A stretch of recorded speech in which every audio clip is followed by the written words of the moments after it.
Pandemi banyak mengubah tatanan kehidupan kita sehari-hari.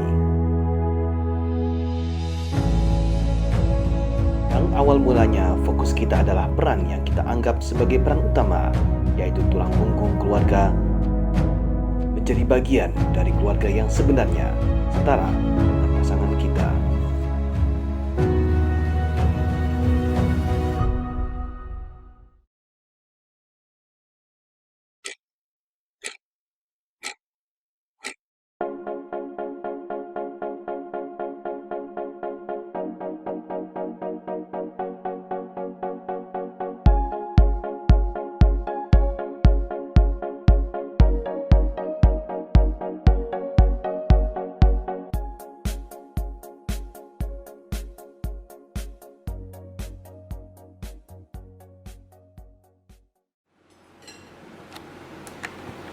Permisi Bu, Ibu udah mau berangkat?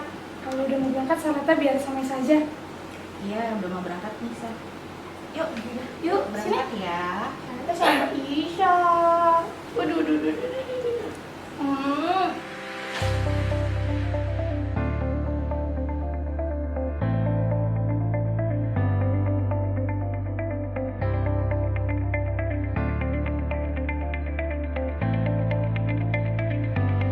Oh iya, Mbak.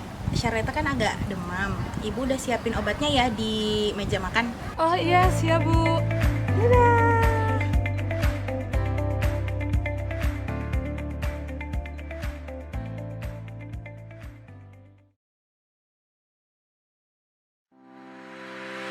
Biasanya, aku tidak pernah membantu istriku dalam mengerjakan pekerjaan rumah. Dia pun tidak pernah meminta. Namun, saat pandemi terjadi, aku baru memahami tantangan apa yang dihadapi oleh pasanganku.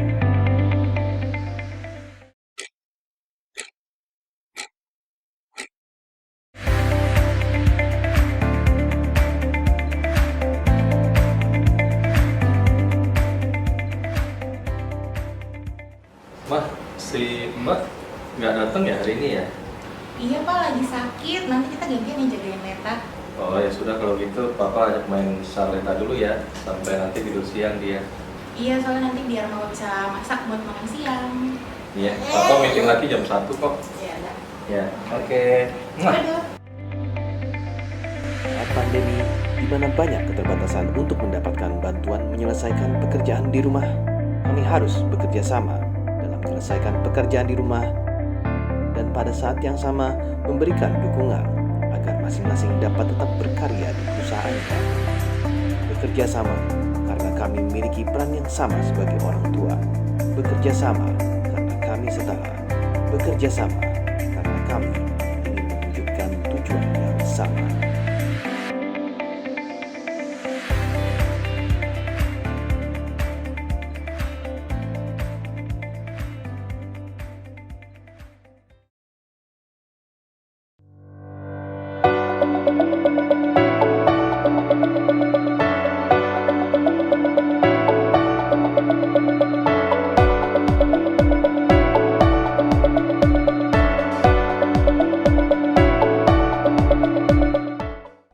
Selamat pagi atau selamat siang, selamat petang, selamat malam para penonton, tergantung Bapak Ibu atau teman-teman semua berada di Indonesia belahan mana.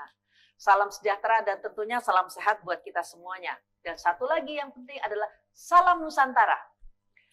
Teman-teman sekalian, hari ini kami dari Dewan Pengurus Nasional APindo, Asosiasi Pengusaha Indonesia, bekerja sama dengan Yayasan Plan Internasional Indonesia yang kami berupaya untuk mengangkat atau ngobrol-ngobrol sebetulnya tentang isu tentang kesetaraan gender.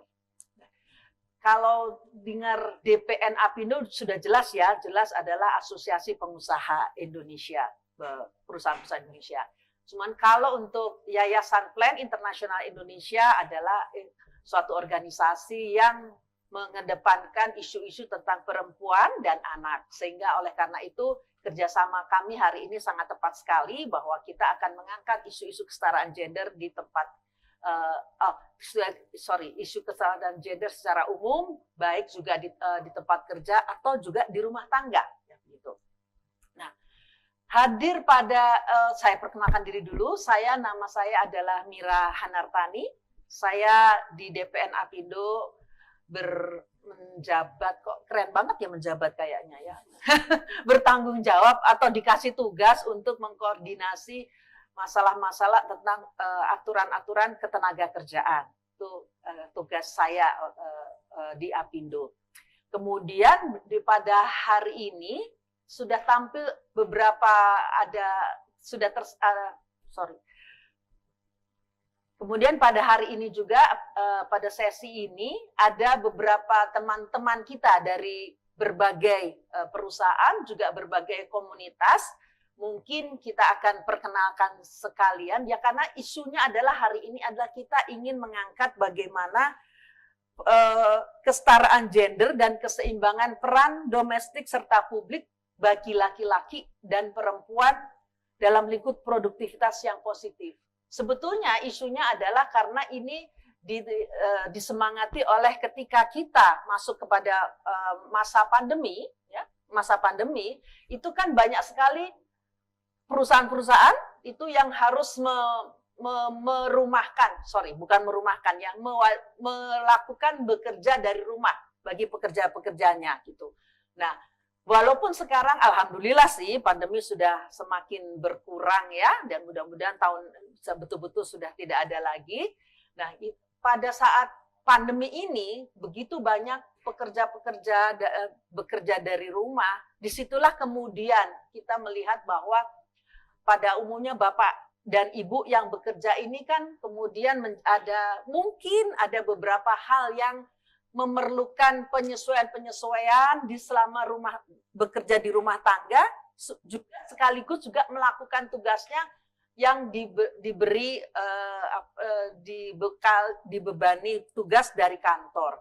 Nah, kita ingin melihat bagaimana keseimbangan antara peran domestik Bapak Ibu sekalian, ya, dan peran publik. Jadi bagaimana tugas sebagai pekerja dan tugas sebagai anggota rumah tangga, baik suami atau istri di rumah. Ini keseimbangannya bagaimana? Apakah kemudian pada saat itu ya mungkin suami-suami, aduh ini kan kerjaan perempuan ini kalau urusan jaga anak atau misalnya mencuci atau masak begitu. Yang perempuan juga, aduh kenapa saya dibebani dengan sudah harus kerja kantor, tapi juga saya harus mandiin anak. Nah, pengalaman-pengalaman ini yang ingin kita gali pada hari ini, mudah-mudahan ini bisa memberikan inspirasi gitu ya kepada teman-teman pemuda-pemuda atau pekerja-pekerja muda bagaimana menyeimbangkan peran publik dan peran domestik Bapak Ibu atau teman-teman sekalian. Nah, jadi selama mungkin 50 menit ke depan kita akan berbicara tentang masalah-masalah seperti itu, peran domestik dan peran publik, dan tentunya kita juga karena topiknya adalah ada kata-kata dalam lingkup yang produktif. Nah, dalam lingkup produktif tentunya kita membayangkan produktif di rumah, tentu produktif di tempat kerja juga. Nah, sehingga nanti juga ada teman-teman wakil-wakil dari HR atau Human Resource di yang akan menyampaikan juga pengalaman-pengalaman dan pesan-pesan kira-kira kalau toh mau WFH bagaimana supaya tetap produktif begitu. Untuk itu kita harus memperkenalkan diri Bapak Ibu, teman-teman ya, baik memperkenalkan diri dari ujung sana, Bapak memperkenalkan diri dengan nama dan juga tentunya dari background-nya dari perusahaannya gitu. Apakah juga kemudian Bapak bagus juga sih kalau saya punya anak satu loh gitu, atau punya mertua nggak bisa mertua dua ya. Punya anak satu atau istri tentunya satu juga begitu. Silakan, monggo, Mas. Terima kasih. Nama saya Dedi Kadasan, perwakilan dari PT KB Pharma. Oke. Ya, saya seorang ayah dan seorang suami, ya, istri satu, anak 3 tidak tertukar ya. Anak 3, satu sudah kuliah, satu SMA, satu lagi masih SD. Terima kasih. Ya, terima kasih. Ini Mas Dedi ya, Mas Dedi putranya 3. Istri bekerja? Istri Istri enggak, Oh, di rumah, istri di pekerjaannya di rumah, bekerja Oke, sebagai baik. ibu rumah tangga. Baik. Silakan Mbak, monggo. Halo, selamat siang. Saya Elvira Santi. Saya dari PT Bintang 7, masih sama dengan Pak ini dari Kalbe Pharma juga. Saya di bagian payroll, di HR juga. Saya sudah menikah, anak saya 2, 1 kuliah, 1 SMA. Terima kasih. Suami bekerja, Suami wira swasta. wira swasta. Baik, baik Mbak Elvira. Dari Kalbe Pharma, Pak Mas Dadi sama Mbak Elvira dari Kalbe. Monggo, silakan Mas. Selamat pagi Bapak Ibu semua. Saya Firdaus dari perwakilan BCA. Saya sebagai ayah dan suami, istri bekerja kebetulan di BCA juga, dan ikut sesi 2 nanti. Oh, begitu. Anak ada 2, yang paling besar SMP 3, yang kecil SD kelas 6. Oke, baik Mas Firdaus. Silakan Mas. Oke, selamat pagi Bapak Ibu semuanya. Nama saya Andrew, biasa dipanggil Rio saja Bu. Kemudian kalau saya sekarang bekerja di Jotun Indonesia sebagai HR, sebagai talent management manager. Kemudian saya sudah menikah, 1. Kemudian anak ketiga, dan menariknya masih kecil-kecil. Jadi paling tua itu paling gede umur 7 tahun, yang kedua umur 4, yang ketiga umur 2. Yang pertama perempuan, kedua ketiga laki-laki. Dan kebetulan yang perempuan juga udah mulai sekolah, tapi kita milihnya homeschooling. Gitu. Oh, Jadi oke. kita memang milih untuk ribet gitu ya. Gitu sih. Ribet tapi senang kan? Iya, Ya. ribet. Baik, silakan Mas. Ya, selamat pagi Bapak Ibu semua. Perkenalkan, saya Faras Ramzi, saya dari perwakilan PT HM Sampurna. Saya sebagai Industrial and Employee Relations. Itu kehidupan profesional saya. Tadi kalau untuk personal, saya baru menjadi suami baru 1 tahun. Insya Allah nanti November nanti Bu, mudah-mudahan. Terus juga baru mengambil title Bapak ini baru 2 bulan lah Bu. Nah, Alhamdulillah. Terus juga kebetulan untuk istri baru selesai PPDS di salah satu universitas. Oh, Kurang lebih baik. seperti itu. Oke, terima kasih. Terima kasih Mas Ramsi. Silakan Mbak. Perkenalkan, selamat pagi, nama saya Citra. Saya dari komunitas teman influencer, tapi saya juga bekerja di salah satu perusahaan swasta, bagian IT, bisnis analis, kebetulan Bu. Dan saya punya 3 orang anak, usia sama kayak Bapak, usia 7 tahun, 6 tahun, dan 1,5 tahun. Bapaknya kerja? Suami saya juga bekerja di swasta juga. Oh, baik, baik. Silakan Mbak. Ya, selamat siang. Perkenalkan, nama saya Ika. Saya dari Bogor. Saya ibu 1 anak. Anak saya baru usia 3 tahun. Saya bekerja sebagai content creator di salah satu perusahaan kue lapis Bogor Sangkuriang. Saya juga tergabung dalam komunitas Mom Influencer. Dan suami saya bekerja di perusahaan game. Dia juga sebagai gamers, host, dan kalau bisa disebut sebagai host sih, namanya caster game. Terima kasih. Luar biasa nih hari ini kita ya. Silakan Mbak. Halo, selamat pagi semuanya. Salam kenal, saya Cynthia, atau bisa dipanggil Tia. Saya founder dari Mom Influencer Indonesia dan juga berprofesi sebagai community manager dan juga pembicara di Kominfo atau Siber Kreasi sebagai salah satu pembicara nasional yang saat ini mengisi kelas literasi digital kuliah di seluruh Indonesia. Tapi karena masih pandemi, jadi kita masih hybrid ya Ibu ya. Kemudian sehari-hari saya bekerja memang mostly dari rumah. Bahkan dari sebelum pandemi juga pekerjaan saya lebih banyak remote working. Suami saya juga bekerja kebetulan sebagai PR salah satu hotel. Lalu anak saya 1 saat ini sedang poyong-poyongnya mencari SD yang tepat. Sekarang masih TK dan kurang lebih itu aja yang bisa saya ceritakan. Kalau boleh tahu nih Mom Influencer itu kan perkumpulan. Kira-kira apa ya kegiatannya? Baik, waktu itu menginfluence kita ya. Ya, semoga ya Ibu ya. Karena itu kan yang bisa menilai sebenarnya orang lain. Tapi waktu itu tahun 2019 sebenarnya sedikit cerita juga curcol ini jadinya. Saya sempat memilih untuk tidak bekerja dulu karena saat itu saya sedang fokus-fokusnya membersamai anak juga. Nah, tapi kemudian karena memang basically dulunya adalah bekerja ya, wanita karir, jadi saya ngerasa kok kayak ada yang kosong, maksudnya kayak ada yang kurang gitu kan. Alhamdulillah suami saya sangat mendukung kesetaraan gender dan justru dia yang mensupport saya untuk membentuk sebuah community, dan saya bertemu dengan ibu-ibu lain yang ternyata juga mengalami hal yang sama. Akhirnya kita sama-sama belajar bagaimana supaya kita bisa tetap berdaya walaupun mungkin nanti kita tidak berkantor atau kita sudah bekerja dari rumah gitu, dan akhirnya terbentuklah Mom Influencer Indonesia yang isinya memang ibu-ibu yang fokus untuk di bidang digital ya. Jadi salah satunya content creator, blogger dan lain-lain. Oke. Dan tagline kami adalah Every Mom is a Superwoman. Wah, Thank you. siap. Terima kasih background untuk Mom Influencer itu. Jadi betul-betul memperkaya kami ini semuanya di sini. Silakan Mas. Ya, terima kasih Bu Mira.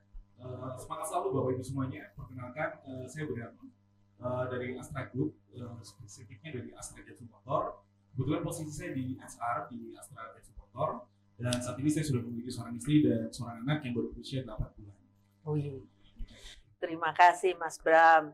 Monggo, nah ini dari FGD hari ini, sesi ini memang diikuti oleh Bapak Ibu, teman-teman tadi semua yang sudah menyampaikan nama dan background masing-masing ya.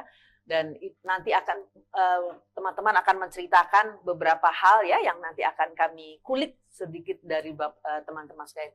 Nah, dari aspek yang kita harapkan dari Mbak dan Mas ini adalah pengalaman sebagai karyawan, pekerja ya gitu. Entah pekerja di rumah ya atau pekerja di perusahaan gitu. Tapi karena kita melihat bahwa ini keseimbangan antara domestik dan publik, nah kami tentunya akan juga melibatkan teman-teman dari HR ya, Human Resource, yang hari ini diwakili 2 orang yang nanti akan menyampaikan kisah-kisah atau mungkin bukan kisah sedih ya, tetapi kisah-kisah senang bahwa semuanya pada WFH mungkin senang gitu ya, tetap produktif. Nah, nanti akan Pak 2 orang Bapak ini akan menyampaikan pesan-pesannya dan komentarnya tentang masalah WFH dan WFO ini serta dan kaitan dengan produktivitas. Mari kita Oke, selamat pagi teman-teman, Bapak Ibu semuanya. Senang bisa diundang Bu Mira untuk duduk di sini untuk kita sama-sama belajar bareng. Salam sehat untuk semuanya. Saya Matius, saya dari PT HM Sampurna.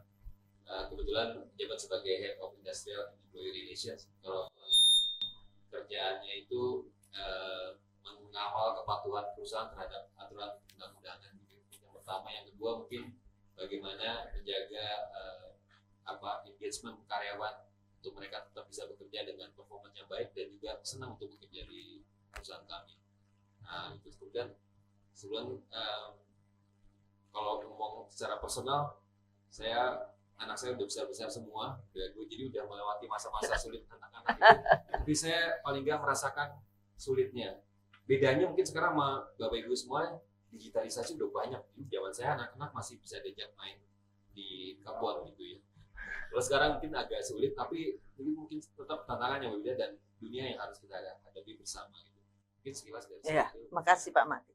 Kebun virtual. Silakan Bu. Terima kasih Bu Mira, selamat pagi, selamat siang Bapak Ibu, teman-teman semuanya. Nama saya Dani Handayani, saya dari Indosemen, saya adalah Corporate HR Manager di Indosemen, dan saya ibu dari 2 anak, laki-laki yang sudah cukup besar juga, yang satu sudah bekerja, dia bekerja di kreatif industri, jadi benar-benar sangat berbeda dengan background saya dan juga background suami saya gitu ya. Jadi saya juga mengalami bagaimana naik dan turun WFH dan WFO, karena kebetulan kalau di HR itu, apalagi di manufacturing industry, Bu Mira, itu kalau di pabrik itu tidak bisa WFH. Nah, tugas saya saat itu adalah membalancing bagaimana supaya tidak terjadi keribetan di perusahaan, yang WFH, yang WFO. Jadi senang bisa sharing hari ini Bu Mira, mudah-mudahan bisa bermanfaat untuk semuanya. Terima kasih. Baik, kita tepuk tangan untuk kita dulu sebelum mulai curcol nih semuanya. Nah, Baik, tadi kita sudah saling mengenal ya, mudah-mudahan nggak lupa ya namanya, kemudian juga saling mengenal background masing-masing. Nah, selama kemarin kita kan pandemi itu tahun 2020 ya, mulainya ya secara resmi 2020, seingat saya itu bulan Mei Maret ya. Ingat saya tuh ada guru dansa yang mulai kena itu karena saya suka dansa gitu loh ya, jadi ingetnya gitu aja. Nah, terus kemudian setelah itu kemudian bergeraklah bahwa bagaimana ribut antara lockdown dan tidak, ternyata kita tidak lockdown tetapi kemudian kita ada PSBB dan macam-macam, dan itulah diintrodusirlah ada WFH WFO ya. Nah, kalau sudah WFH itu tentunya bermacam-macam persoalan timbul ya. Saya tahu bahwa persoalan ada tapi pasti ada juga solusinya. Nah, mungkin ada Mas dan Mbak nih yang bisa cerita pengalaman ketika pertama kali menjalani WFH. Dan itu bukan pengalaman cuman pekerjaannya saja, tetapi bagaimana kemudian dengan keluarga. Karena pada saat itu kita membayangkan bahwa semuanya serba di-stop kan, artinya tidak bisa juga pergi keluar, muter-muter ketemunya tiga lo lagi kan begitu. Nah, itu bagaimana itu? Mungkin ada yang bisa cerita bagaimana pada saat itu ketika Mas dan Mbak ini menjalani WFH. Mungkin ada yang silakan. Monggo Mas. Terima kasih. Sama Bu Deni, saya juga dari manufacturing. Jadi challenge terbesarnya adalah waktu itu sebenarnya antara happy nggak happy Bu Mira. Happy di rumah gitu, jadi nggak perlu ke kantor. Tapi ternyata pada waktu pertama kali WFH, challenge terbesarnya adalah keluarga tidak mengerti, anak-anak tidak mengerti. Jadi ayah sedang bekerja gitu. Jadi kalau ayah di rumah, berarti ayah main. Gitu. Sementara kan yang kita hadapin waktu itu, kita di rumah, tapi kita bekerja. Nah, apalagi kalau anak-anak saya itu masih kecil. Jadi memberikan pemahaman bahwa ayah di rumah itu bekerja itu sulit di waktu awal-awal. Karena saya bagian rekrutmen, jadi ketika saya harus interview orang, itu mereka ribut gitu. Jadi mengkondisikan itu yang paling sulit di waktu itu. Itu challenge terbesar sih. Tapi lama-lama mereka mengerti lama-lama ya? Lama-lama iya, karena yang tadi ibu juga ngambil peran bahwa kondisi kan ayah memang nggak ada di rumah gitu. Jadi mereka membedakan antara ayah di rumah sedang bekerja dengan ayah di rumah sedang bermain. Oh, baik. Jadi memang peran ibu di waktu itu tuh harus lebih ditingkatkan lagi sebenarnya di waktu itu. Coba, peran ibu itu harus lebih ditingkatkan. Kita diam-diam aja nih ibu-ibu nih. Monggo silakan. Silakan, ada yang menanggapi ibu-ibu? Silakan. Monggo. Saya izin cerita-cerita ya. Boleh. Curcol lagi. Boleh. Jadi mungkin kalau untuk saya sendiri yang memang sejak sebelum pandemi sudah remote working itu tidak begitu bermasalah ya Bu Mira ya. Tapi ternyata suami saya, karena suami saya adalah PR gitu, ketika switch gitu kan otomatis harus ada penyesuaian. Nah, sama anak saya juga merasakan hal yang serupa dengan yang tadi sudah diceritakan gitu. Tapi akhirnya kita putar otak nih gimana supaya dia bisa tahu bahwa kami berdua ini masih tetap bekerja gitu kan. Kalau ayahnya mungkin dia ngelihatnya bekerja itu ketika ayahnya keluar dari rumah pergi gitu. Dia sudah mengetahui itu bahwa itu adalah sebuah momen bekerja. Jadi kalau ayahnya pulang saatnya dia bermanja-manja gitu. Akhirnya kita buatkan sudut kantor juga buat dia gitu. Jadi salah satu area rumah, walaupun rumahnya juga seupin gitu nggak begitu gede, tapi kita kondisikan bahwa di situ areanya dia untuk bekerja atau bermain, sementara ayah dan ibunya ada di area lain yang kita sebut itu adalah working space. Jadi kita memberitahu bahwa ketika ayah dan ibu ada di sini, berarti kami sedang bekerja. Begitu pula kamu. Jadi ketika kamu bermain, kamu di situ posisinya sedang ada di area kamu, seperti itu. Tadi juga sempat katanya ibu harus lebih ini ya, harus lebih berperan lagi. Iya, itu memang kerasa banget karena. Jadi Mbak setuju? Kalau yang perempuan harus lebih lagi? Sebenarnya enggak sih, sebenarnya setuju nggak setuju, tapi karena memang kesepakatan kami sejak awal menikah adalah kita saling terbuka nih apapun yang kita rasakan, terus kondisi keluarga kita tuh posisinya bukan support system tapi partner, karena mungkin kalau selama ini suami dan istri itu support system, tapi kalau bagi kami berdua kita adalah partner, jadi sangat fleksibel, siapapun yang bisa untuk menghandle anak gitu ya silahkan, tapi tentunya kita harus obrolin. Jadi di pagi hari tuh kami sudah tahu jadwal masing-masing hari ini mau ngapain. Kalau memang jadwalnya berbenturan, kita akan cek lagi skala prioritasnya siapa yang lebih bisa untuk di hold dulu nih. Jadi ketika kalau memang dua-duanya harus bekerja bersamaan, berarti kita beri pemahaman kepada si anak nih. Jadi sebenarnya cukup ini juga ya jadi anak saat pandemi kemarin karena banyak banget hal yang harus mereka. Jadi yang berat anaknya ya. Benar. Kalau dari saya sih seperti itu. Oke, baik.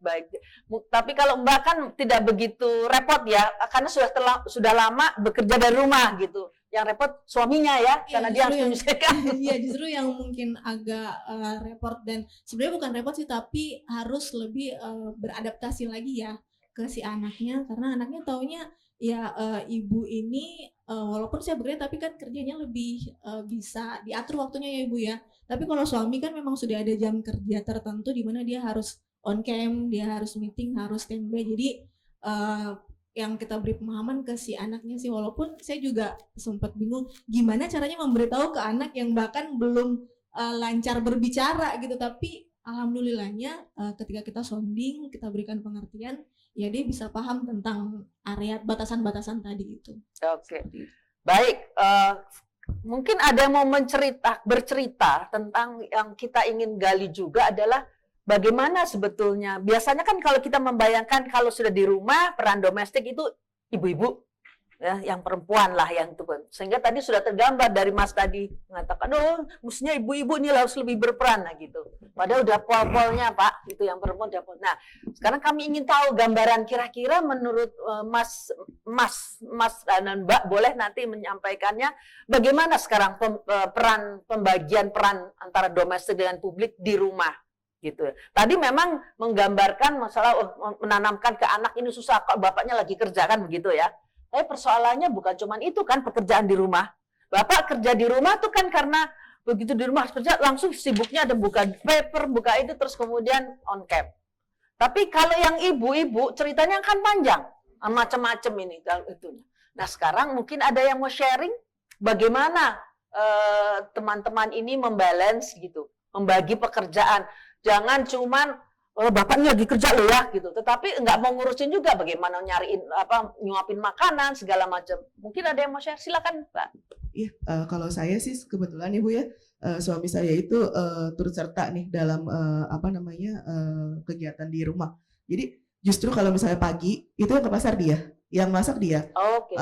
Jadi ketika suami ke pasar, saya mandiin anak, terus udah gitu selesai dia masak habis itu kan. Nah, habis itu nanti yang nyuapin makan saya gitu. Kita bagi tugas. Kayak gitu. Kalau saya kebetulan kayak gitu. Nah, padahal maksudnya suami saya juga bekerja. Cuma suami saya itu ketika kemarin awal-awal itu dia dia supervisor di salah satu perusahaan elevator gitu. Jadi dia kalau misalnya dia bekerja itu dia harus site di kliennya kayak gitu. Kalau enggak dia ngatur orang aja gitu. Jadi nggak harus stay di depan laptop kayak gitu. Kebetulan kalau yang justru harus stay depan laptop saya gitu, karena saya kan business analyst IT gitu ya. Jadi saya meeting, saya bikin bikin dokumen kayak gitu. Nah itu kalau misalnya dia lagi di rumah dia nemenin anak-anak main gitu. Kayak gitu. Jadi nanti kalau misalnya jamnya sore lagi harus kalau makan siang kan kebetulan kita juga makan siang saya suapin makan gitu. Terus kalau sore kadang dia yang mandiin kayak gitu, nemenin main juga kayak gitu. Jadi kita saling bantu gitu. Enak. Masih ada nggak stok yang bapak-bapak begitu ya? Baik, terima kasih sekali ceritanya. Silakan, Bapak. Monggo, Mas. Monggo, Mbak El. Ya, Bu. Kebetulan saya juga kan bekerja ya. Suami saya juga tidak wira swasta. Mungkin agak lebih keras. Bisa lebih dekat gitu, kayaknya harus lebih dekat. Atau mic-nya ya Mas? Iya. Halo. Oke. Kebetulan saya bekerja, suami saya wira swasta ya. Anak juga saat itu sekolahnya online ya. Jadi anak-anak juga di rumah semuanya. Jadi memang itu tergantung dari kita sendiri sih ya, bagaimana bisa membagi waktu gitu. Jadi pembagian memang harus ada ya, namanya juga suami istri ya. Jadi yang saya alami itu pagi memang saya harus menyelesaikan pekerjaan rumah tangga terlebih dahulu sebelum kita memulai pekerjaan gitu ya. Jadi di siang hari setelah itu kita harus udah fokus nih sama kerjaan masing-masing. Kebetulan suami juga namanya wira swasta ya, tidak ada yang namanya online, nggak ada yang WFH, jadi dia selalu harus ke toko gitu ya. Jadi memang ada peran juga suami di situ ya, dimana kalau pagi kita masing-masing dalam pekerjaan, suami membantu saya juga membantu pekerjaan suami gitu ya. Jadi saya rasa itu memang harus balance ya Bu ya, gitu ya. Jadi nanti memang kalau di saya sendiri, saya harus ada report nih setiap kali WFH kan memang harus report, harus ada report ke perusahaan, ke kantor ya, pekerjaan-pekerjaan apa yang sudah saya lakukan. Seperti itu kan. Jadi memang ada plus ada minus ya kalau WFH itu ya. Jadi kalau misalkan plusnya karena dulu sering bekerja ya Bu ya, setiap hari offline bekerja, jadi agak kurang nih dengan anak seperti itu ya. Namanya ibu-ibu bekerja kan memang waktunya sedikit kurang dengan anak. Tapi begitu saya merasakan ada WFH, waktu itu saya sempat 3 bulan di rumah gitu ya WFH. Tapi ada satu hari dalam seminggu saya harus ke kantor seperti itu. Nah itu dengan anak tuh rasanya lebih dekat gitu ya. Jadi ada waktu mereka selesai sekolah online, ada jeda waktu untuk kita discuss, ngobrol. Biasanya kan itu nggak pernah ada ya, paling kita di Sabtu Minggu gitu ya. Sabtu Minggu pun kalau anak-anak sudah besar itu sibuk dengan kegiatannya masing-masing gitu Bu. Jadi pas saat WFH itu saya merasakan memang ada nih gitu kedekatan saya dengan anak-anak yang selama ini saya agak sulit untuk atur waktunya. Gitu. Baik, artinya ada plus-plusnya ya, bahwa lebih bisa bekerja sambil dengan anak. Cuman persoalannya tadi kayak Mas mengatakan bahwa Mas Rio ini bilang susah meyakinkan anak-anak bapaknya ini kerja loh ya walaupun di rumah gitu ya. Karena selalu bapak-bapak itu kerjanya selalu di luar biasanya gitu kan, bayangannya kalau di rumah tuh pasti main, itu yang paling susah. Nah, yang saya juga ingin tahu terutama dari bapak-bapak nih ya, bapak-bapaknya kayaknya tuh mau hati-hati, mau takut dibilang nggak gender friendly, nggak ada masalah. Apakah ya memang ketika pandemi atau WFH itu kan memaksa memaksa bapak-bapak untuk berperan di dalam peran domestik yang biasanya bapak-bapak itu semua ada di luar, perannya lebih banyak keluar. Nah, ketika Bapak BFH itu kemudian pasti ya terpaksa, itu kan karena terpaksa ya. Nah, saya ingin tahu sebetulnya itu setelah itu apakah memang dari dulunya bapak-bapak ini sudah menerapkan tanda petik ya kesetaraan gender di rumah atau hanya karena kepaksa? Kemudian nanti kalau udah selesai WFH balik lagi udah urusan perempuan lagi gitu. Monggo silahkan Bapak, kayaknya Bapak semangat nih. Siap Bu. Saya mau sharing sih ya. Sebenarnya saya salah satu orang yang mendukung kesetaraan gender Bu. Jadi pengen banget sebenarnya apply pekerjaan jadi bapak rumah tangga tuh ada nggak? Ternyata nggak ada Bu. Ternyata nggak ada ya. Ternyata nggak ada, dan memang kebetulan istri saya itu juga dia dokter Bu. Jadi memang kemarin pada masa pandemi istri saya harus jaga malam, day and night dan segala macamnya. Terus memang baru 2 bulan ini baru kita dikaruniai anak. Mungkin bisa kelihatan dari mata saya cukup tebel ya kantong matanya ya Bapak Ibu. Nah itu sebenarnya dari situ pun juga yang menjadi kunci dari saya itu, dan sebelumnya tadi saya ceritakan bahwa saya memang mengambil banyak peran di rumah gitu ya. Memang suka bersih-bersih, suka nyapu, suka ngepel gitu. Tapi di sini yang ngebuat ternyata ada extra effort ini ketika ada anak. Ternyata memang harus ada empati lebih gitu Bu. Nah itu yang menjadi kunci. Karena gini Bu. Karena at the end gini ya. Misalnya kayak kita jam 1, jam 2 lagi meeting, ternyata anak saya nangis. Rumah kita nggak terlalu besar.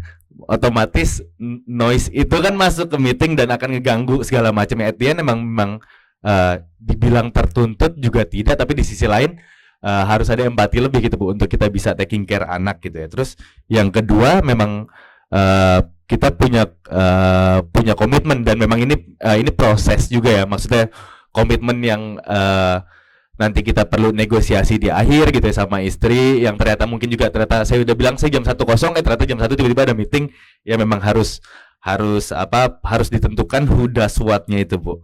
Terus yang ketiga sama alokasi resources. Kebetulan istri saya ini cuma beda gang, Bu. Jadi orang tuanya juga di gang sebelah, orang tua saya juga di gang sebelah. Mesti dititipin nih anaknya ini. Enggak. Tapi for the sake of ini ya, maksudnya untuk kebaikan mental istri saya juga gitu, karena bukan berarti saya yang bekerja saya yang paling capek gitu ya, tapi saya paham juga di sini istri saya juga dia bekerja, dia juga tiba-tiba menjadi ibu, kita semua tiba-tiba menjadi jadi orang tua, menjadi suami istri dalam waktu yang cepat, kurang lebih ya setahun ini. Kita yakin kita juga butuh support system. Nah, support system itu yang memang menjadi ujung tombak kami ketika kami butuh sesuatu gitu, Bu. Dan di sini pun juga saya baru belajar ya, maksudnya support system ini dia namanya juga support ya, dia supporting our goal. Enggak mereka membuat goal sendiri. Mungkin kadang ada kakek atau nenek yang ini anaknya biar kuat kasih cabai dulu dari kecil, padahal kan ya mungkin pencernaannya masih belum kuat gitu ya. Tapi again support system ini mereka harus commit juga gitu untuk mendukung goal atau tujuan kita, lebih ke sana sih, Bu. Artinya Mas beruntung ya ada support sistemnya dekat gitu ya. Kita membayangkan yang lain-lain. Mungkin ada yang bapak-bapak yang ingin sharing lagi. Oh silakan Mas. Ya, terima kasih Ibu Mira ya. Mungkin saya agak berbeda dengan Bapak Ibu yang ada di sini ya. Karena kenapa? Pernikahan saya tuh di 2020 atau pernikahan pandemi ya Bu ya. Jadi kebetulan waktu itu sebenarnya rencananya itu sudah mau diadakan, udah nyewa gedung juga di Cawang, salah satu gedung di Kusuma. Kemudian tahu pandemi, yowis tetap dijalankan karena keluarga dari istri juga udah pada sepuh gitu. Jadi khawatir juga kan kondisinya seperti yang Bapak Ibu tahu lah. Nah kemudian istri saya juga hampir sama dengan Mas Ramzi ya, di bidang medis juga, kesehatan juga.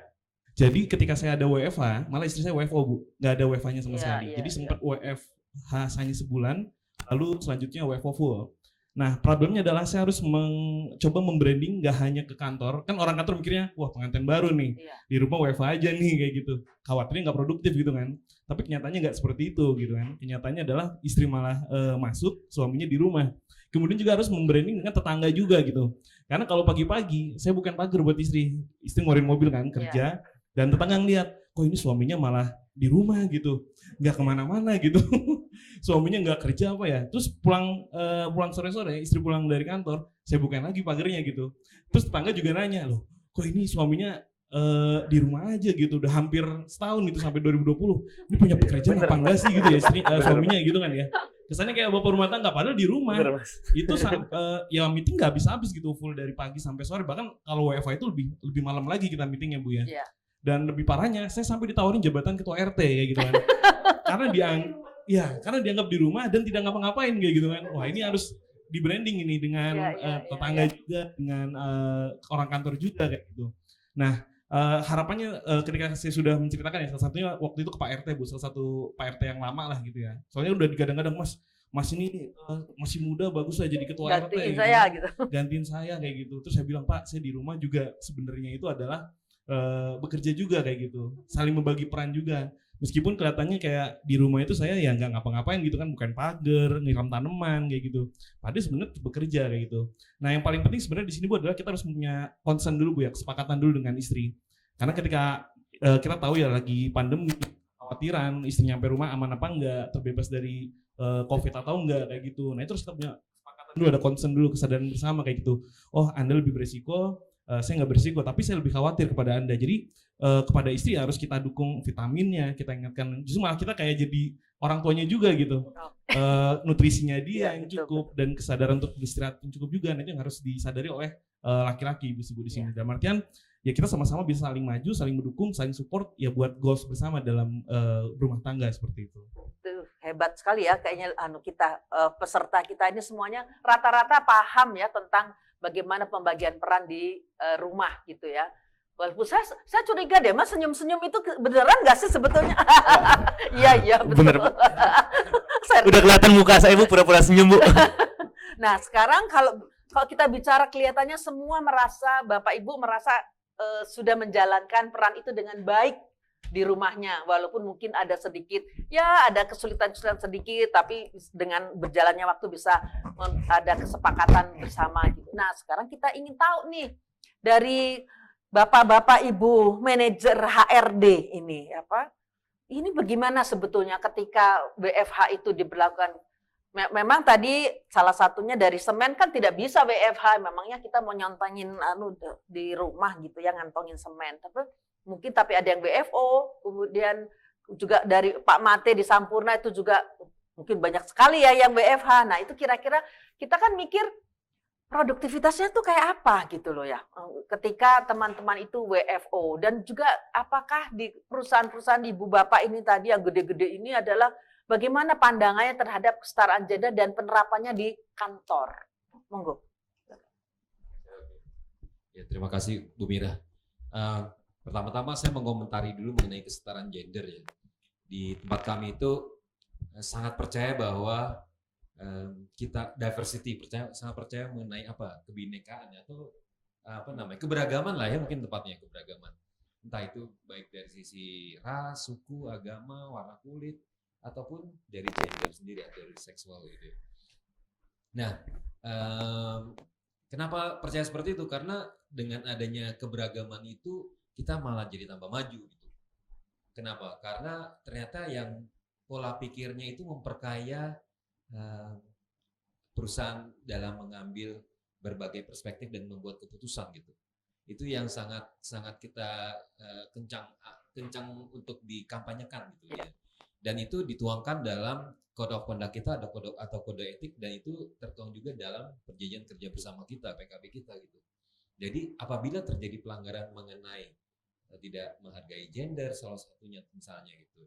Nah, itu ada sanksinya gitu. Nah, itu yang kita mau jaga untuk lingkungan kita harus diverse, harus beragam supaya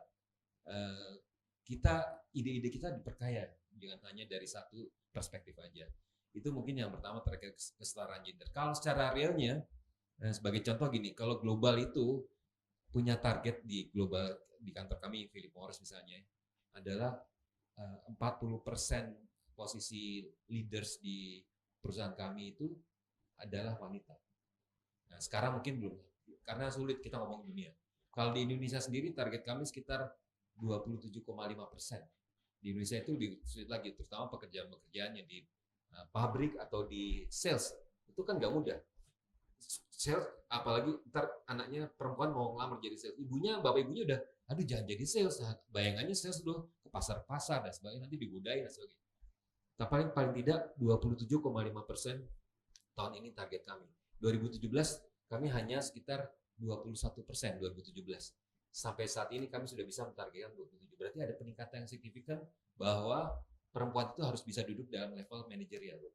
Itu yang kami bicara. Itu terkait pertama-tama terkait kesetaraan gender gitu ya. Dan kita harus mengkampanyekan itu dalam setiap hal, misalnya dalam kita punya Women Leadership Forum. Jadi ini diskusi tentang perempuan-perempuan dan kita undang presiden kita dan perempuan-perempuan influencer itu kita undang juga untuk jadi pembicara-pembicara di tempat kami untuk membangun kepercayaan dari teman-teman pekerja wanita kami. Termasuk juga salah satunya adalah mengkampanyekan bagaimana, karena menarik pekerja wanita untuk bekerja di tempat kami itu juga nggak mudah. Bayangannya adalah ini suasana kerjanya kerja male domination, male dominated company.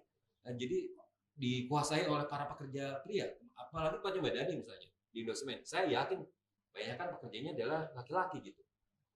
Oil misalnya yang sudah dikondisi dengan itu pekerjaan laki-laki lah pasti gitu. Nah, itu yang kita mau rubah karena perspektif itu menghambat kemajuan perusahaan kami. Kalau perspektifnya adalah perempuan itu nggak mau join tempat kita. Tantangannya adalah kalau saya misalnya hire, tempat saya ada vacant position ya Bu, paling nggak 50-50 itu harus ada wanitanya, harus ada prianya. Talent yang masuk ke kita, yang ditawarkan ke kita oleh rekrutmen gitu ya, paling nggak 50% harus laki-laki, 50% perempuan. Itu at least. Kalau paling nggak proporsi perempuannya harus ada. Itu paling nggak yang harus ada. Nanti setelah screeningnya kita akan lihat. Nah, hiring ini paling nggak targetnya adalah, kalau kemarin achievement kita adalah di tahun kemarin aja 40% kita berhasil dari hiring itu. Nah, kandidat yang diajukan ke kita adalah wanita. itu yang mungkin nih. Nah kemudian pertanyaan kedua dari Bu Mira terkait dengan bagaimana dengan WFH ini untuk menjaga performa. Sama seperti Mbak Dani, kalau di pabrik itu kan sulit ya. Pabrik mau nggak mau kan tetap harus jalan. Itu kita WFO terus. Tapi kalau yang staff misalnya itu masih dimungkinkan, malah kita haruskan untuk WFH di awal-awal. Tapi sekarang kita punya program namanya Smart Work. Setelah hampir 2 tahun lalu berjalan. Smart Work ini dalam sebulan itu kurang lebih 12 hari si karyawan boleh mengambil kerja di rumah. Jadi dalam sebulan 12 hari si karyawan, entah itu laki-laki entah itu perempuan, boleh mengambil kerja di rumah gitu. Nah, ataupun di mana aja, bukan di rumah sih. Yang penting work from everywhere, mau di rumah kayak mau di kafe. Tapi dalam sebulan 12 hari dengan cara dia register aja di 1 bulan 12 hari. 1 bulan 12 hari bisa kerja dari rumah gitu. Atau dari mana aja. Ya. Dan rata-rata banyaknya dari rumah. Kenapa? Karena ini sangat dalam survei kami sangat dihargai, terutama para pekerja yang rumahnya jauh, terutama para pekerja ibu-ibu, karena apalagi ibu-ibu muda atau termasuk pekerja yang modelnya Pak Ramsi tadi yang masih baru punya anak, karena ini sangat membantu untuk taking care keluarga gitu. Nah, kalau ditanya bagaimana mengukur produktivitasnya, terus terang kalau di awal saya pertama juga termasuk yang kena WFH, biasanya meeting nggak pernah meeting, sebulan paling sekali meeting sama bos saya, dalam arti kita secara teamwork gitu. Karena biasanya cuma ada kerjaan kita telepon ada kerjaan. Nah, kemarin karena WFH seminggu 3 kali coba meeting, dan sekali meeting 2 jam, jadi lebih capek kalau menurut saya gitu ya. Nah itu saya kenapa caranya gini ya, itu bagian dari ngontrol, ceritanya ngontrol produktivitas gitu ya. Tapi sebetulnya yang lebih tepat lagi bagi kami adalah dengan target yang menjadi target atau KPI-nya, mau itu KPI per bulan, per minggu atau per tahun gitu. Paling tidak KPI itu yang menjadi acuan gimana mengukur produktivitas. Susah untuk kita lihat di rumah lagi ngapain. Misalnya saya cek kebetulan Ramsi anak buah saya, Ramsi lagi ngapain lama banget di toilet, kan nggak mungkin saya bilang gitu. Saya pasti yang paling tidak Ramsi tahu lah.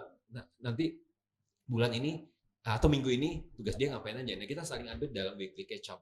Dan di weekly catch up itu kita saling bisa ukur, paling nggak monitor performance. Sekilas dari tempat kami seperti itu. Jadi nggak ada benar-benar saya ukur, si Ramsi lagi ngapain, pagi ini ngapain aja, siang ngapain aja, sore ngapain aja, malam sampai jam berapa gitu ya. Terus overtime nggak dia? Nggak ada tuh kayak gitu. Tapi yang penting ukur secara targetnya aja. Mungkin di tempat saya seperti itu. Kalau di pabrik tetap sih, pabrik tetap harus masuk pabriknya. Paling nggak staff ini yang untuk produktivitas. Tapi gini, bahwa itu memang ada misalnya dikasih target 5 dokumen gitu. Tapi persoalannya apakah itu selesai 5, tapi kualitasnya gimana?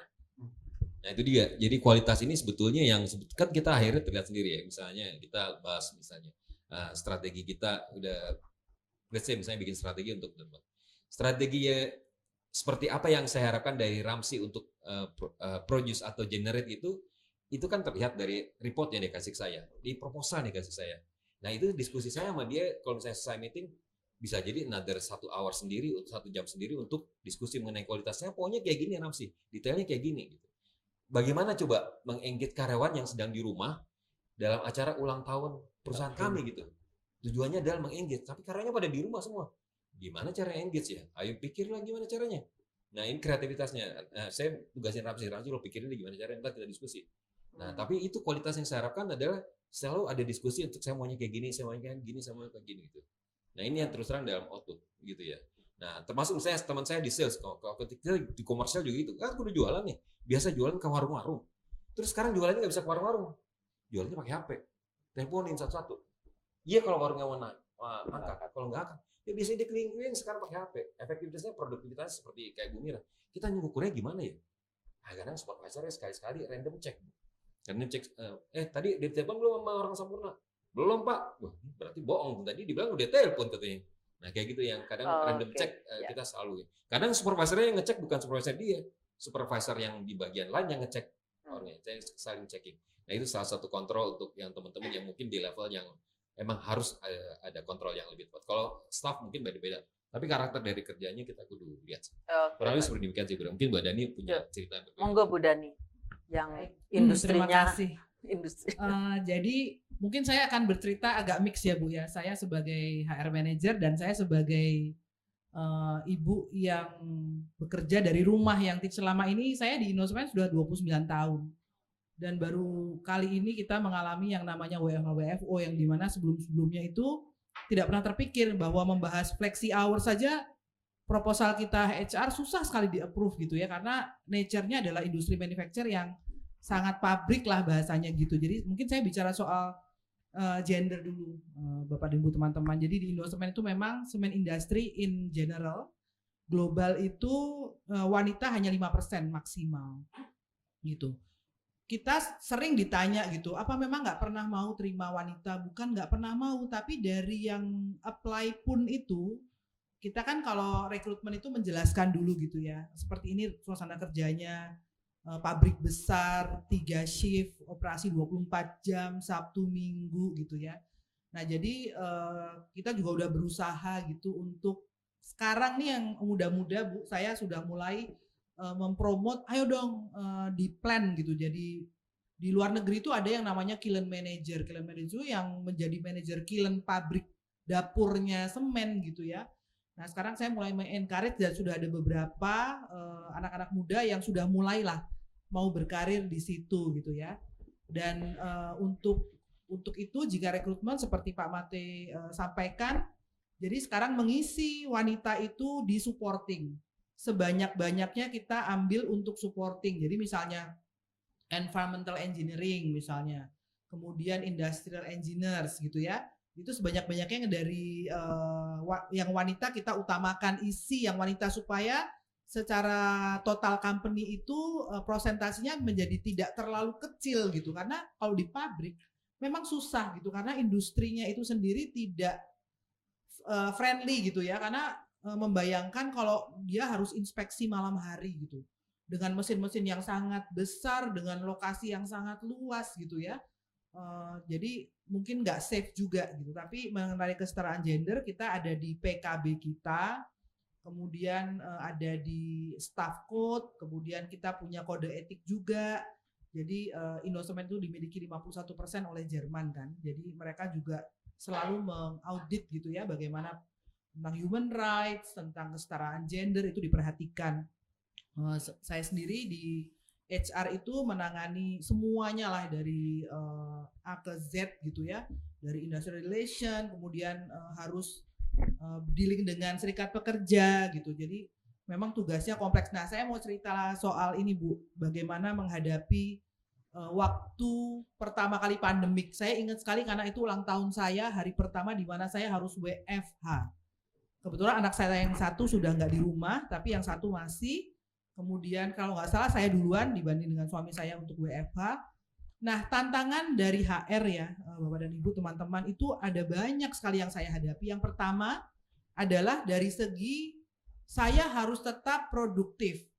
Saya harus tetap memantau pekerjaan yang tadinya kita ketemu setiap hari, sekarang harus memantau dari rumah. Yang kedua, kita harus fokus dengan kesehatan dari teman-teman kantor. Karena waktu itu jumlah COVID terus bertambah kan. Saya digugus COVID juga. Yang ketiga, kita harus fokus pada kesehatan keluarga kita. Jadi saya akan menjadi panik kalau anggota keluarga kita keluar rumah. Terus ada yang datang ke rumah karena ada ibu saya yang udah cukup sepuh di rumah juga. Jadi fokus kita itu menjadi bercabang gitu kalau menurut saya. Jadi nah itu di masa-masa mungkin 2-3 bulan itu yang harus kita sampaikan terus dan nanti ada berita-berita duka yang berdatangan terus-menerus gitu ya. Nah sementara kita dalam deadline ternyata salah satu member kita ada yang kedukaan atau ada yang tiba-tiba isoman. Dan zaman dulu kan isomannya bukan di rumah ya, harus mencarikan rumah sakit, harus mencarikan tempat di mana dia bisa isolasi mandiri. Wah itu challenge tersendiri. Sementara saya juga sangat parno. Jadi, aduh tiba-tiba ditelepon harus ke kantor karena harus meeting. Takut saya. Karena saya udah nyaman di dalam rumah gitu ya. Waduh mau berangkat ke kantor tuh seperti mau perang gitu ya. Udah masker double-double, pakai face shield.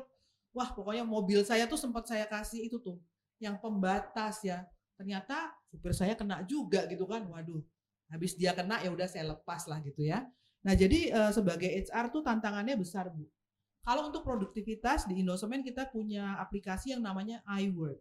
Jadi iWork itu bisa dari laptop maupun dari handphone. Nah di situ kita harus check in dan kita harus check out. Kemudian kita masukkan apa sih yang kita kerjakan hari ini. Kalau saya sendiri dengan tim itu adalah kecepatan untuk respons, gitu ya. Jadi boleh di rumah Tapi pada jam 8 sampai jam 5 itu adalah jam kerja kita. Boleh keluar rumah jam 12 sampai jam 1 misalnya ya, tapi 8 sampai 5 nggak ada alasan gitu bahwa waduh Bu saya lagi ini nih ngantar anak sekolah nih begini-begini. Waktu itu semuanya kebetulan online gitu ya, atau kayak ke pasar sebentar nggak bisa. Jadi yang itu tidak bisa ditolerir. Ada lagi challenge-nya adalah teman-teman di pabrik itu mereka tetap bekerja di pabrik dengan berbagai resikonya. Sampai kita bikin sistem bubble seperti kalau dulu Olimpiade ya. Jadi teman-teman yang di operation, operatornya, jadi itu chefnya lah, semen. Kita bikin khusus 14 orang misalnya nggak boleh keluar-keluar 2 minggu. Kita kurung dalam satu tempat di isolate. Karena kalau satu kena, itu semuanya kena. Pabrik kita bisa nggak bisa stop gitu. Jadi itu sampai seperti itulah kita lakukan. Jadi betul-betul di isolate. Tapi kalau produktivitas tetap bagus. Produktivitas bagus Bu, tapi kita tuh tidak pernah full WFH Bu. Ya, okay. Jadi kayak saya nih ikut PPKM ya, jadi pernah seminggu 2 kali, pernah seminggu sekali yang waktu kita Omikron itu ya. Nah kemudian tadi menanggapi dari teman-teman gitu Bu, kita bisa mentolerir gitu ya, dan saya sampai pernah beberapa kali training gitu mengenai bagaimana sih meeting online gitu ya. Jadi misalnya dijelaskan dulu bahwa maaf kalau gangguan ada internet dan segala macam, dan ada pengalaman lucu juga ternyata di Jerman itu kalau kita meeting kan mereka malah lebih full WFH ya. Ya mereka biasa aja meeting, anaknya di pangku di depan gitu, dan itu bukan nggak usah malu gitu ya. Dan kadang-kadang kita juga jadi nyapa-nyapa anaknya. Kadang-kadang saya juga kalau misalnya saya tahu nih ada tim saya yang anaknya masih kecil, saya suka nanya gitu, itu anakmu mana yang cewek itu yang lucu itu gini, dipanggil gitu kan. Nah nanti sebagai intermezzo lah ya, itu mungkin itu jadi lebih deket sih Bu kalau untuk hal seperti itu. Nah sampai hari ini pada akhirnya kita menyadari bahwa ternyata WFH itu tidak mustahil untuk perusahaan semen, terutama untuk manufacture. Jadi sekarang kita lebih fleksibel dalam arti begini, kalau ada kondisi di mana dia harus WFH, misalnya ada wanita atau karyawan wanita yang ada masalah, ini saya lagi hamil nih Bu, ternyata kehamilan saya tuh nggak mudah gitu. Kalau dulu kan kita bisa bilang oh nggak bisa, mau kerja di rumah ya udah cuti unpaid aja. Nah sekarang bedanya ternyata sekarang bisa kerja di rumah. Jadi sekarang kita memperkenankan untuk yang seperti itu, tentunya dengan konsekuensi ya. Misalnya apalah tunjangan transportnya atau penyesuaian apa, tapi itu yang menjadi yang lebih bagus, akhirnya kita bisa menerima bahwa bekerja dari rumah itu bisa dengan tetap produktif. Oke. Itu, Bu. Nah, terima kasih. Terima kasih luar biasa nih dari HRD. HRD mengatakan bahwa bisa bekerja dari rumah dengan tetap produktif. Nah, persoalannya kan sekarang persoalan gender, kita maksudnya kembali kita mengangkat soal gendernya. Nah, ini bapak-bapak nih, bapak-bapak mohon cerita juga nih, kira-kira saya rasa semua perusahaan selalu kita berkomitmen untuk menerapkan setara gender ya di perusahaannya gitu ya. Terus kemudian terpaksa kemudian bapak-bapak di rumah pembagian peran domestik dan publiknya itu terpaksa dilaksanakan ya gitu ya. Nah sekarang kita pengen tahu nih, sebetulnya lebih mudah menerapkan di kantor atau di rumah? Kira-kira. Artinya kalau di kantor ya kan atasannya harus ngomong begini, harus ngomong soal gender dia nurut. Tapi ketika di rumah berlakulah dia sebagai kepala rumah tangga. Wah, lain lagi kan gitu. Nah, monggo silakan ceritanya. Terima kasih, Bu. Terima kasih. Sebenarnya menurut saya sih lebih mudah di rumah. Oh ya? Karena saya sudah biasa. Oh, sip. Hebat. Jadi untuk pembagian itu misalnya sebenarnya waktu zamannya COVID itu istri lebih banyak di rumah. Terus saya operasional tidak bisa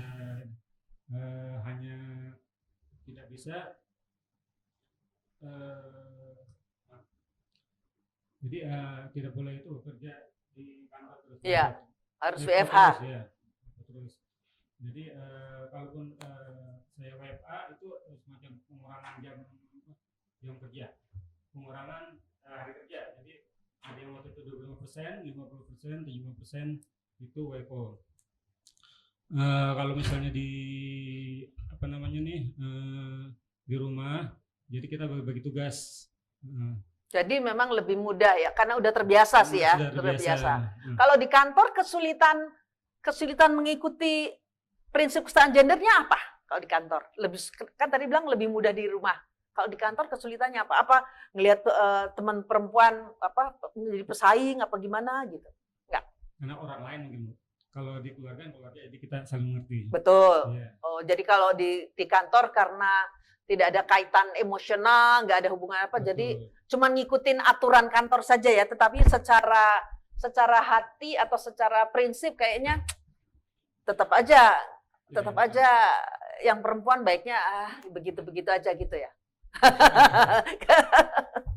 Artinya tetap silakan nih, kayaknya mau nanggapin, monggo.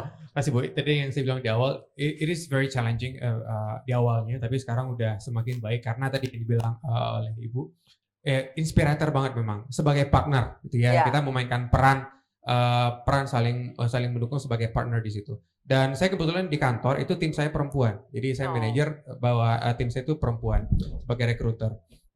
Dan menurut saya sih mirip-mirip aja antara rumah dengan perusahaan, karena kayak misalnya kalau saya menjustifikasi, dan kebetulan tim saya itu perempuan punya anak 3 dan umuran kami hampir-hampir mirip gitu, dan challenge dia lebih besar. Tapi ketika misalnya pekerjaan itu saya bilang rekrutmen ke Surabaya, dia akan tetap pergi, rekrutmen ke Batam dia akan tetap akan pergi gitu. Jadi sama aja gitu, karena kesempatan. Tapi sebelumnya gini Bu, keywordnya adalah komunikasi. Jadi kalau di rumah saya komunikasi sama istri, di kantor pun saya nanya, bisa nggak pergi ke Surabaya, pergi ke Batam? Masih bisa. Pokoknya percayain aja ke saya, bukan karena saya perempuan, bukan karena saya punya anak 3 saya nggak bisa, tapi saya bisa. Nah paling penting bagi saya adalah komunikasi gitu sih, mau di rumah, di kantor gitu sih. Baik, terima kasih. Mungkin silakan Mas. Terima kasih pertanyaannya. Mengenai sebelumnya saya ini dulu Bu, terkait dengan masa WFH-nya itu ya sebagai pembukaan, itu memang suatu hal yang baru, semua pun tidak ada yang pernah mengalami sebelumnya gitu. Nah, yang tantangan terbesar adalah adaptasi. Jadi kita harus bisa membedakan bahwa kita sedang jam kerja dan kita ada di rumah juga. Dan ketika ada di rumah itu pun kita tidak bisa mengabaikan kalau ada masalah. Tiba-tiba ada lampu mati, harus kita cepat-cepat perbaiki. Pak, Mas. Iya, ketika ada ada masalah di dapur gitu ya, kompornya nggak bisa nyala, kita harus turun gitu kan. Jadi itu yang apa istilahnya yang adaptasi harus dilakukan gitu ya. Walaupun kita sudah brief juga, ini Bapak sedang kerja, tapi namanya anak-anak biasanya usia SD pun masuk ke kamar ngobrol, padahal sedang meeting kan. Nah itu pun tantangan juga, tidak bisa kita marahin anak gitu ya. Jadi ya kita dibawa tunjukkan saja, ini Bapak lagi meeting, nanti dia kelihatan gitu kan. Kayaknya dia nunduk gitu kan. Nah, jadi pinter anaknya itu. Ya udah SD Bu, kelas 2 waktu itu ya. Dan apalagi waktu itu sekolah online ya. Nah itu isi dapat kerjaan tambahan, kerjaan guru dialihkan ke istri. Rumah. Ya, ke saya amat sulit sekali karena jam kerja. Akhirnya kan bagaimana ya, akhirnya saya harus mengatur sela-sela ketika anak ada kesulitan pelajaran ya, walaupun jam kerja, karena sistemnya kalau hanya meeting itu kan kita bisa lihat meetingnya, kalau meetingnya kita sebagai pembicara, sebagai host itu nggak mungkin, tapi kalau sebagai pendengar kita masih bisa nyambi kerjakan. Kemudian kalau di luar meeting itu masih bisa kita lebih fleksibel. Konsekuensinya kita akan kerja mungkin ditambah sampai sore, sampai malam, bahkan meeting pun sampai malam. Nah mengenai bagaimana soal kesamaan gender, sebenarnya itu natural aja berjalan sih di rumah. Kita juga tidak bisa tutup mata, tutup telinga ketika isi kesulitan gitu. Dan demikian juga apa istilahnya, jadi intinya bagaimana kita bisa mengatur dalam apa istilah, mana itu peran domestik dan peran publik itu sih Bu. Memang awalnya sulit itu. Jadi seperti saya ada di rumah, istri menganggap, wah nggak ada kerjaan nih, minta tolong ini dan itu kan. Nah itu ya harus ada saling pengertian, itu saja sih Bu. Terima kasih. Aduh, terima kasih banget ya. Ini semuanya sudah sharing tentang bagaimana pembagian peran domestik dan peran publik di rumah ya, di rumah tangga gitu, dan luar biasa. Tapi intinya adalah bahwa sebetulnya bisa dilakukan, iya kan? Bisa dilakukan tuh. Walaupun memang pertama-tama itu mesti ada adjustment dan mesti pakai berantem kan? Pasti pakai berantem kan? Ini kerjaanmu, aku lagi meeting nih kan begitu. Gitu. Saya boleh share nggak? Monggo. Saya di kantor. Jadi tadi kok Bu Mira tanya kesetaraan gender, challenge-nya gimana sih menerapkan kesetaraan gender gitu ya? Saya coba mau share pengalaman nih susahnya menerapkan kesetaraan gender di kantor. Sebagai contoh gini, tadi saya bilang di dunia kita mungkin dunia kerja kebanyakan laki-laki ya. Saya tuh kalau misalnya target perusahaan harus rekrutmen harus ada perempuannya gitu ya. Itu kalau misalnya sales manager udah ketakutan duluan dia. Dia udah labelnya terhadap perempuan itu bukan pekerja sales. Dan ketika ditanya gitu, boleh nggak saya nyari laki-laki? Oke. Jadi saya nggak mau perempuan. Kenapa? Karena perempuan itu nanti cuti. Ya macam-macam lah cutinya. Nah, terus kemudian nanti lagi menyusui, mohon maaf lagi period, dia juga nggak masuk karena dilindungi undang-undang. Repot saya ngejar targetnya, dia bilang gitu. Boleh nggak saya? Nah itu tantangan kita untuk mengedukasi para manajer-manajer untuk mereka sekarang kita harus targetkan berapa persen dari rekrutmen atau anak buahmu itu harus ada perempuan. Nah itu yang nggak mudah juga. Nah ini yang menurut saya kita tantangan di kantor itu, tantangan di perusahaan untuk mengedukasi bahwa perempuan itu sebetulnya punya kapabilitas yang sama juga. Tapi emang dia punya peran ganda juga karena dia sebagai ibu. Tapi laki-laki emang nggak punya peran ganda. Kan nggak juga. Kalau di rumah juga kita diganda. Orang saya di rumah lagi tiba-tiba saya tolong ambilin tuh ada yang ketok tuh apaan? Ada paket kayaknya. Saya lagi meeting. Anak itu mesti rakanya anak saya bilang. Dia juga lagi sekolah. Ya kamu ngapain? Saya juga lagi di kerjaan. Terus saya ngambil ngetok. Masa nggak diterima? Akhirnya saya bilang, sorry teman-teman, izin ngambil paket dulu nih, ada Gojek. Ini semua harus gitu. Itu sih Bu Mira tantangan gitu. Ya artinya begini, ini sebetulnya itu bisa dilakukan, tetapi kita nggak menutup mata bahwa di perusahaan-perusahaan tertentu memang terjadi kesulitan. Artinya kita perempuan-perempuan itu juga memang harus bagaimanapun harus meningkatkan skill dan juga segala rupanya emang tidak banyak terlampau gini loh. Jangan terlampau diberlakukan istimewa. Oh, monggo. Saya tambahkan, sebenarnya Bu Mira ini juga inspirasi saya nih menjadi wanita yang tangguh gitu ya. Bu Mira dulu pernah berpesan ke saya nih, mbak-mbak yang ada di sini, katanya kadang-kadang wanita itu membatasi dirinya sendiri katanya. Kita itu karir kita menjadi tidak progressing itu karena kita sendiri yang terlalu mau banyak excuse katanya. Nah, kalau saya di kantor ya Bu ya, kebetulan saya sering memakai kisah saya sendiri gitu ya. Maksudnya painfulnya pada waktu anak-anak masih kecil. Saya sering traveling, saya sering training kemana-mana dan meninggalkan mereka. Tapi itu menjadi inspirasi juga sih untuk saya cerita-cerita dari terutama anak-anak muda yang sekarang gitu. Itu harus banyak dimotivasi gitu maksudnya. Misalnya saya ambil contoh misalnya kayak imunisasi misalnya. Karena di Indosemen itu sistem absensinya sangat ketat. Jadi kita tuh mau level kayak apapun, mau berapa tahun di Indosemen, saya mau keluar jam 4 meninggal kantor tuh saya harus izin gitu. Exit permit 30 menit, exit permit 60 menit gitu. Jadi nah itu saya sampaikan kepada tim-tim yang muda-muda ini, saya bilang kalau imunisasi tuh ya jangan ngambil hari kerja. Imunisasi itu kan anak tuh nggak sakit. Cari dokter yang praktek hari Sabtu, bahkan sekarang hari Minggu tuh ada klinik anak.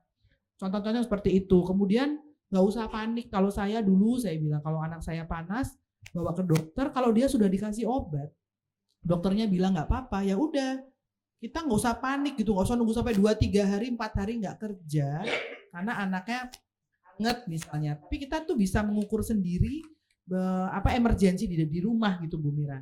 Nah jadi itu pengalaman saya ya di kantor dan ada yang sampai akhirnya harus mengundurkan diri karena tidak mampu untuk membalancing antara anak dan keluarga dan kantor. Dan saya lihat juga udah on and off. Jadi akhirnya saya bilang kayaknya kamu nggak bisa balance. Iya Bu, saya kayaknya nggak bisa balance. Ya udah akhirnya dia mengundurkan diri. Ada seperti itu memang tidak bisa memaksakan suatu kondisi di mana harus perfect gitu ya. Traveling juga sama. Saya kalau misalnya meminta untuk traveling tim yang wanita, saya pasti akan nanya dulu. Gimana, bisa ditinggal nggak? Saya masih ASI Bu, masih full. Oh ya udah, berarti nggak bisa nih. Saya tawarkan ke yang lain, tapi saya selalu bukan karena dia perempuan dan dia tidak bisa traveling, tapi itu pilihannya dia sendiri. Jadi saya selalu nanya dulu, nih ada kebutuhan ini, bisa nggak keluargamu ditinggal? Bisa Bu, nggak apa-apa kok, ada mertua saya, ada ibu saya, oke. Itu sih Bu, jadi mungkin ada keuntungan juga punya HR manager perempuan kali ya. Jadi ada kisah-kisah ya jadi mama gitu ya. Ada kisah-kisah sendiri yang challenge-nya kita juga alami. Oke. Baik, terima kasih. Saya sudah dikode-kodein sama Ibu Direktur Produksi gitu ya. Intinya adalah kita simpulkan bahwa sebetulnya WFH, WFO kemarin ya, karena sekarang rasanya startingnya tuh ketika kita pandemi WFO itu mendorong kita lebih menerapkan pembagian peran domestik dan publik itu menjadi lebih merata lagi. Artinya dua belah pihak Bapak dan Ibu itu menjadi lebih sadar lagi bahwa semua harus dilakukan secara bersama-sama gitu ya. Sehingga tidak lagi semua mengatakan bahwa oh ini pekerjaan tertentu yang domestik itu urusannya perempuan, yang ini urusan lagi. Ternyata Bapak Ibu, Bapak-bapak semua sudah mengalami bahwa buka-buka pagar itu pun memang pekerjaan bersama juga. Bisa-bisa ibunya juga bukain pagar kan gitu juga. Jadi artinya semua bisa dilakukan asal antara suami dan antara pasangan suami istri ini, laki-laki dan perempuan bergandengan tangan untuk menciptakan lingkungan yang betul-betul gender equality friendly. Saya kira kami dari DPN Apindo mengucapkan terima kasih atas peran serta dan sharing Bapak Ibu atau teman-teman sekalian sehingga bisa membuka kita semua, artinya teman-teman dari seluruh Indonesia ini bahwa ini sudah dipraktekkan loh gender equality ini dan bisa diterapkan di rumah, diterapkan di tempat kerja walaupun dengan beberapa penyesuaian-penyesuaian. Saya kira itu saja yang ingin saya sampaikan sebagai penutup acara kita dan kami mohon maaf kalau ada hal-hal yang tidak pas gitu dan kami mengucapkan terima kasih atas partisipasi Bapak dan Ibu.